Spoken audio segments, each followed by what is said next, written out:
saat itu sih sebenarnya lebih karena merasa kayaknya butuh pengembangan diri, kan udah berkarir kira-kira 7 tahun ya.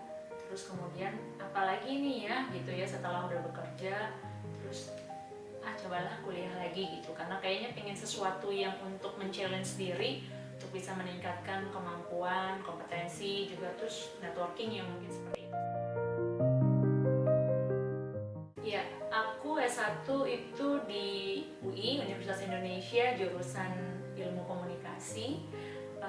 Kemudian aku ngelanjutin S2 itu di Universitas Airlangga, Surabaya, jurusannya Manajemen Strategi.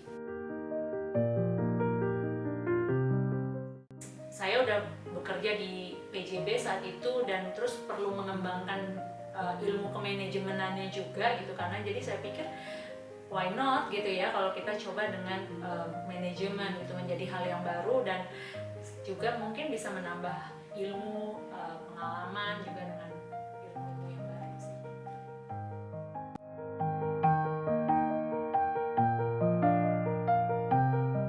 Banyak hal baru sih ya yang ketika aku pelajari di manajemen strategik. Hal yang menurutku banyak aku belajar ketika di S2 adalah ilmu tentang manajemen itu sendiri.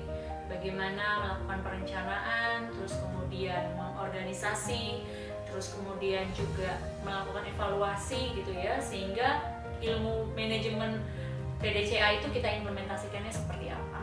Selain itu aku juga banyak belajar mengenai analytical thinking, kemudian juga problem solving, dan yang gak kalah penting adalah juga networking ya, bagaimana kita memperluas pergaulan kita untuk network dalam bekerja nantinya untuk mendukung karir ke depan. Ya, pasti ada. Itu menurut saya sih manajemen keuangan ya. Bagaimana belajarnya, yaitu pertama mencari orang yang memang kita bisa berguru ya. Bagaimana memahami manajemen keuangan itu secara lebih mudah dan lebih cepat.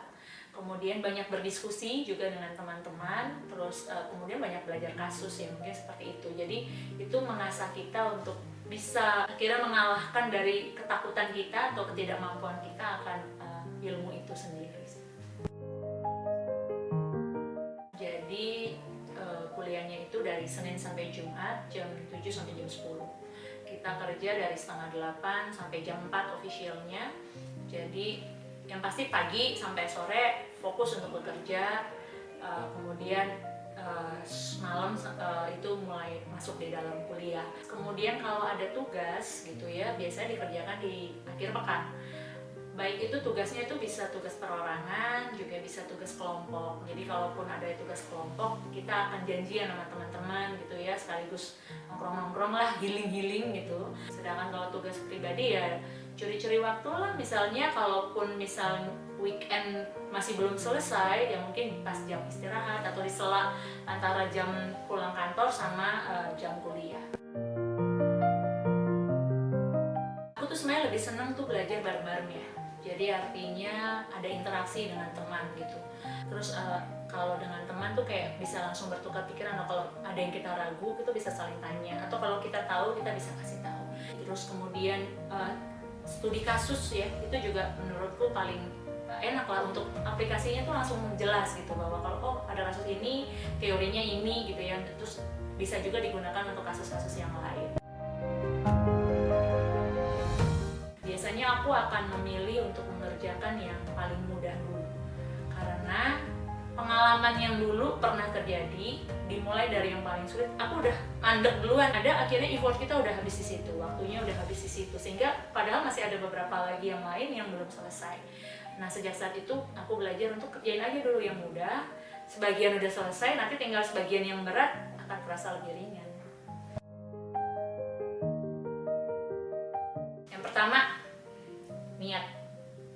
Karena nggak ada niat itu nggak bisa jalan. Segala tantangan yang ada di dalam masa kita berkuliah, yang bisa mengalahkan itu juga cuma kita sendiri. Kedua, atur waktu dengan baik. Prioritaskan dulu apa yang menjadi prioritas hidup kamu saat itu. Terus yang ketiga, stamina ya, jaga kesehatan, karena kalau kita udah nggak kuat badannya ketika harus banyak tugas, banyak kegiatan, itu ya udah kita nggak bisa akan nyelesain semuanya dengan baik.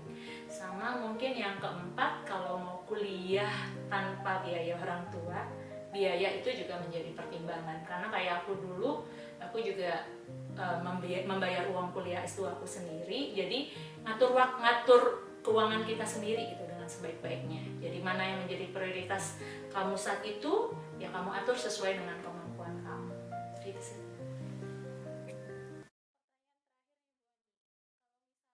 Kalau ada judul lagu Badai Pasti Berlalu. Semua masalah nggak akan selamanya dalam hidup. Itu semua akan selesai. Karena itu jalanin aja dengan niat yang baik gitu ya, dengan usaha yang cukup maksimal, dan jangan lupa berdoa, semuanya akan dimudahkan oleh Tuhan. Good luck, sukses selalu.